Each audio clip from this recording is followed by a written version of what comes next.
Assalamualaikum warahmatullahi wabarakatuh. Alhamdulillahirrabbilalamin, kita bisa bertemu di video pembelajaran kali ini. Walaupun tidak bisa bertemu tatap muka, setidaknya ibu bisa menyapa kalian melalui video pembelajaran ini. Sebelumnya untuk anak kelas 7, karena sejak awal tahun ajaran baru ketika kalian masuk kita belum pernah belajar tatap muka, jadi izinkan ibu memperkenalkan diri dulu ya.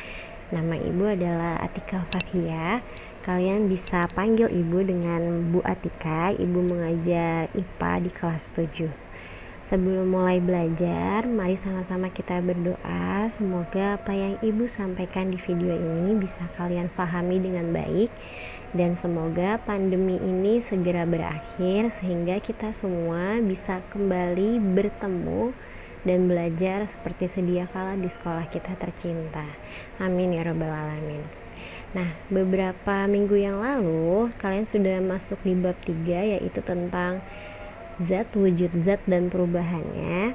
Kali ini ibu akan membahas tentang perubahan zat.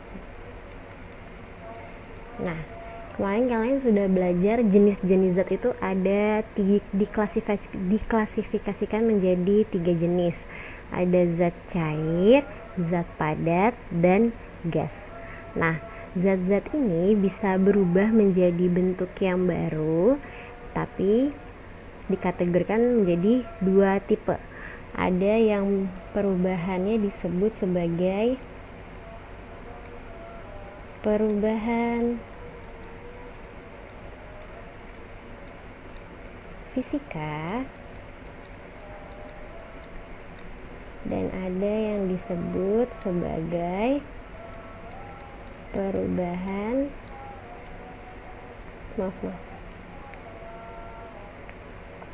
dan ada yang disebut sebagai perubahan kimia. Nah, ada 2 jenis perubahan zat, yaitu perubahan fisika dan perubahan kimia. Nah, perubahan fisika itu perubahan yang pengertian dari perubahan fisika adalah perubahan suatu zat yang tidak menghasilkan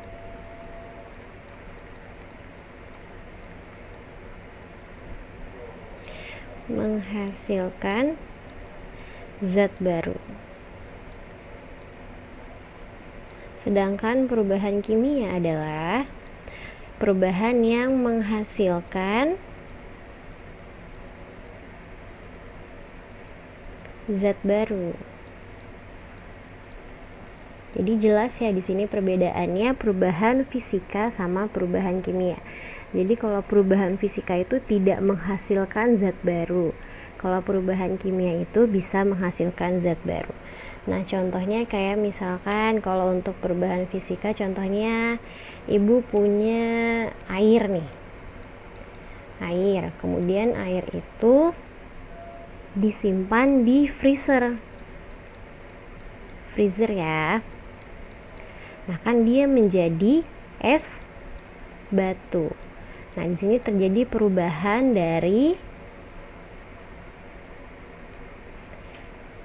yang tadinya air ini adalah zat cair, dari zat cair berubah menjadi es batu. Es batu itu zat padat. Jadi ada perubahan dari cair ke padat melalui proses pembekuan yang tadi disimpan di dalam freezer. Nah, tapi dari es batu tadi, dari es batu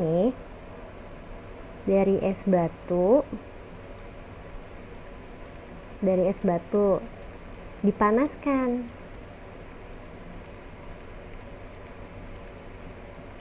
Maka dia bisa kembali lagi menjadi air. Maka bisa disimpulkan kalau perubahan fisika itu tidak menghasilkan zat baru. Buktinya tadi dari air nih, dari air dimasukin ke freezer, dia berubah menjadi zat padat, jadi es batu. Tapi dari es batu ini ketika dipanaskan bisa kembali lagi menjadi air, jadi bisa kembali lagi ke bentuk awalnya gitu. Nah, untuk perubahan kimia, dia adalah perubahan yang menghasilkan zat baru. Contohnya misalkan kertas nih. Misalkan kertas.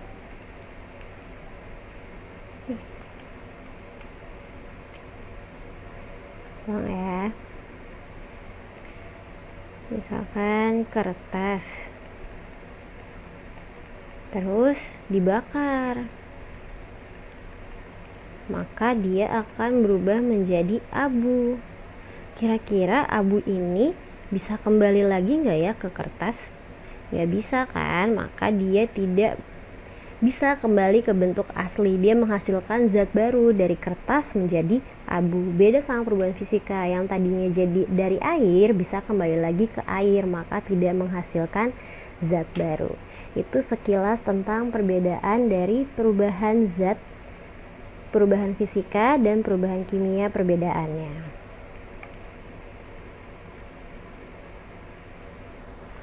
Sekarang kita bahas tentang perubahan, ganti dulu warnanya. Ganti dulu spidolnya. Sekarang tentang perubahan fisika. Perubahan fisika.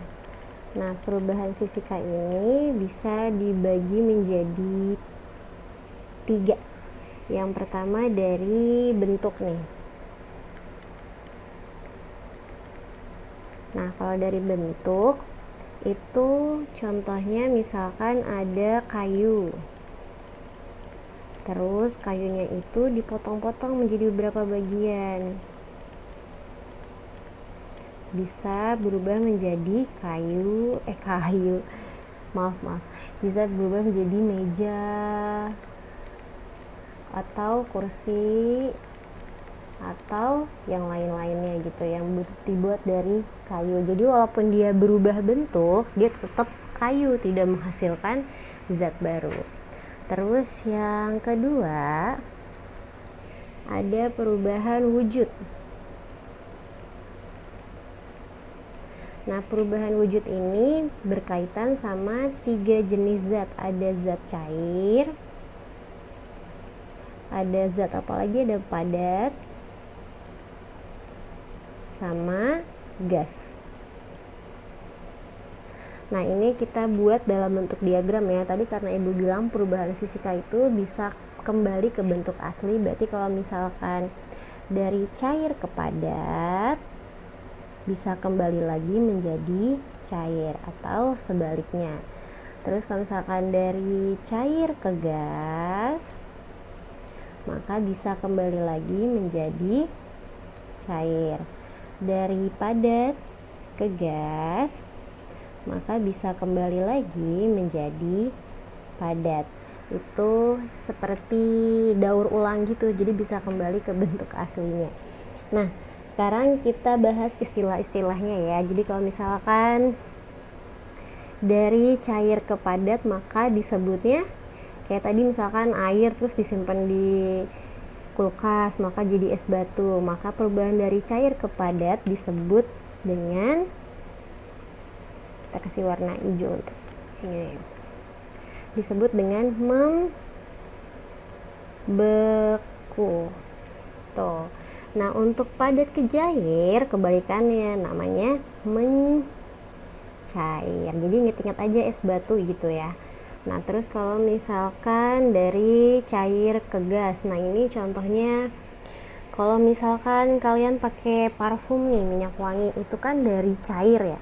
Dari cair terus disemprot ke tubuh, kalian bisa mencium aroma parfumnya. Itu termasuk perubahan dari cair ke gas. Kalau istilahnya itu namanya menguap. Nah, contohnya tadi kayak minyak wangi, atau misalkan rebus air terus lama-lama airnya ditutup pancinya terus lama-lama airnya jadi berkurang, itu berarti jadi menguap gitu. Nah terus untuk dari gas ke cair itu namanya mengembun. Kelihatan ya nih, kurang ya di sebelah sini. Ini namanya mengembun. Nah contohnya mengembun itu, misalkan kalian naik mobil nih, terus tiba-tiba hujan, sedangkan suhu di dalam mobil kalian lebih rendah dibanding suhu yang ada di luar karena sedang hujan. Itu kan jadi kaca-kaca di mobil muncul embun-embun yang bikin pandangan jadi buram, itu termasuk peristiwa mengembun. Atau misalkan pagi hari nih, kalau pagi hari tiba-tiba kan muncul embun-embun di pohon-pohon atau di rumput-rumput yang suka kalau misalnya dipakai sama anak kecil yang belum bisa jalan kan diembun-embun gitu. Nah itu karena suhu yang malam tadinya kan dingin, terus ke pagi hari muncul matahari jadi panas gitu. Itu peristiwa mengembun. Nah untuk dari padat ke gas ini namanya menyublim. Nah contohnya itu kayak kamper yang suka ditaruh di lemari pakaian, atau misalkan pengharum ruangan AC yang tadinya bentuknya padat tuh yang buat pengharum AC, terus sekian lama makin berkurang, makin kering, makin kecil. Nah itu terjadi peristiwa perubahan dari padat ke gas atau namanya adalah menyublim. Tuh. Sedangkan kalau dari gas ke padat itu namanya deposisi, atau bisa juga kita sebut sebagai mengkristal. Nah deposisi atau mengkristal ini contohnya kayak peristiwanya salju. Jadi, nah terus perubahan fisika yang ketiga bisa kita ganti dulu. Peristiwa fisika yang ketiga bisa disebut sebagai melarut. Ini peristiwa terjadinya larutan. Contohnya kayak gula nih. Gula. Susahnya. Gula. Terus dicampur sama air, diaduk-aduk, maka bukan gulanya berubah bentuk dari padat ke cair ya, tapi masih ada rasa gulanya, itu dia tidak berubah menjadi zat baru lagi. Ini disebut sebagai larutan. Karena dalam hal ini adalah gula, jadi namanya larutan gula. Nah peristiwa ini disebut sebagai melarut. Nah ini 3 contoh perubahan fisika. Nah sekarang kita bahas tentang hubungan kalor sama perubahan fisika ini. Jadi untuk perubahan wujud nih, perubahan wujud yang ini ada beberapa yang membutuhkan kalor. Kalor itu energi panas gitu. Jadi kalor ini berhubungan sama suhu. Kalau suhunya naik berarti dia memerlukan kalor. Berarti kalau misalkan perubahannya itu butuh suhu panas, itu berarti memerlukan kalor. Sedangkan kalau perubahannya itu membutuhkan suhu dingin, berarti kan suhunya turun, itu berarti melepas kalor. Nah di sini ibu tandain aja kalau misalkan dia itu naik atau dia membutuhkan kalor, itu ibu kasih tanda positif. Kalau dia kebalikannya, dia melepas kalor, ibu kasih tanda negatif. Kita bahas bareng-bareng ya. Pertama dari cair dulu nih. Dari cair ke padat, padat ke cair, mana kira-kira yang membutuhkan panas? Kalau dari cair ke padat, dia butuh dingin atau panas? Dia butuhnya dingin, berarti membeku ini melepas kalor. Sedangkan kalau mencair dia butuh energi panas, berarti dia membutuhkan kalor. Ibu kasih tanda positif untuk yang itu. Tuh. Nah, sekarang dari menguap sama mengembun yang cair ke gas, mana kira-kira yang membutuhkan kalor? Menguap atau mengembun?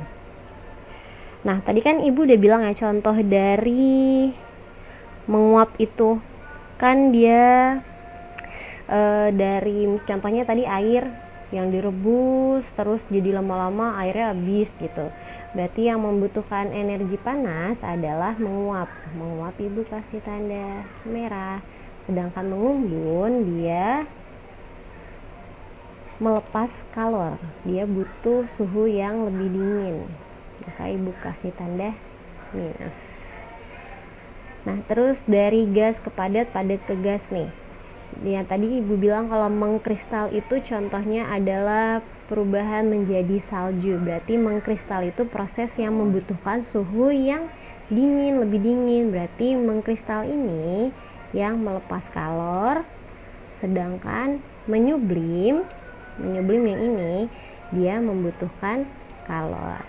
Ini penjelasan untuk perubahan fisika. Nah, sekarang kita lanjut ke perubahan kimia ya.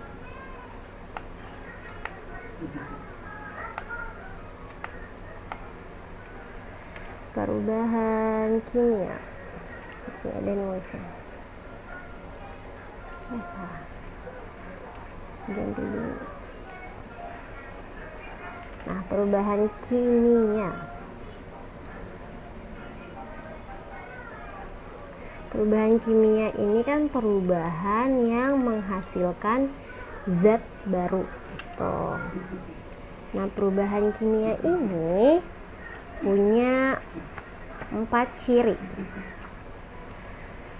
Nah, perubahan kimia itu adalah perubahan suatu zat yang menghasilkan zat baru. Perubahan kimia ini bersifatnya permanen, yang artinya zat hasil terbentuknya tidak dapat diubah lagi menjadi zat asalnya. Dia tidak bisa kembali menjadi bentuk aslinya gitu, atau zat aslinya.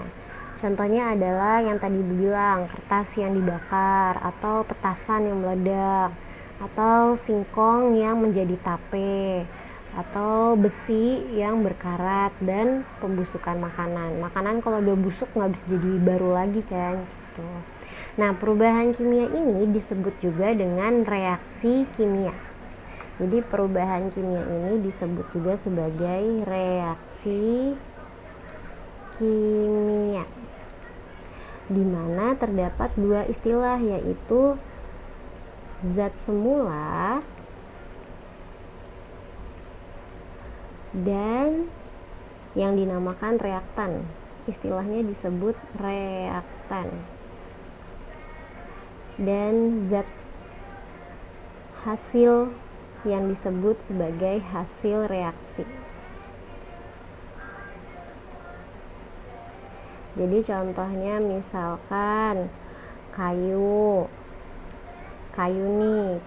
disebut sebagai reaktan.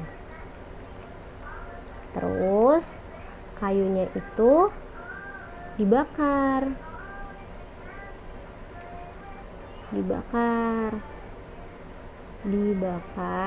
dia menghasilkan arang. Nah, arang ini disebut sebagai hasil reaksi. Ini dasarnya reaksi kimia ya gitu. Nah, terjadinya reaksi kimia ini bisa dilihat dari 4. Yang pertama, perubahan warna. Dari warna. Nah, warnanya nih tentunya kan tergantung sama komposisi dan kandungan unsur atau senyawa dalam zatnya ya. Contohnya kayak logam yang dibakar di atas nyala api gitu, maka akan terbentuk logamnya yang tadinya warnanya keperakan jadi lebih hitam. Terus